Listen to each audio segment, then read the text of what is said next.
Last year జరిగిన సంధ్యా థియేటర్లో జరిగిన ఇన్సిడెంట్ అందరికీ గుర్తుండే ఉంటుంది. దాని ద్వారా భాస్కర్ వాళ్ళ అబ్బాయి శ్రీతేజ్ కూడా బాగా రికవర్ అవుతున్నాడు. ఇంకా కొంచెం బెటర్ అవుతూనే ఉన్నాడు. సో అప్పుడు నేను భాస్కర్ ఫ్యామిలీకి అల్లు అర్జున్ గారి ద్వారా 2 crores రూపీస్ డిపాజిట్ చేయించడం జరిగింది.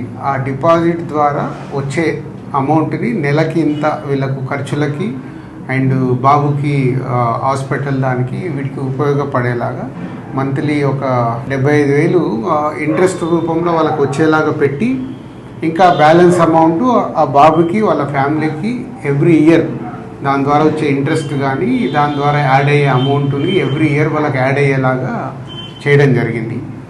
సో బాబు కొంచెం బెటర్గా రికవర్ అవుతున్నాడు. అది ఒక హ్యాపీ మూమెంట్. అండ్ ఇటు భాస్కర్కి ఫ్యామిలీకి అల్లు అర్జున్ ద్వారా ఆ 2 crores రూపీస్ ఇప్పించి అప్పుడు హాస్పిటల్కి కానీ దాదాపు 70 lakhs వరకు కూడా అల్లు అర్జున్ గారే పే చేయడం జరిగింది.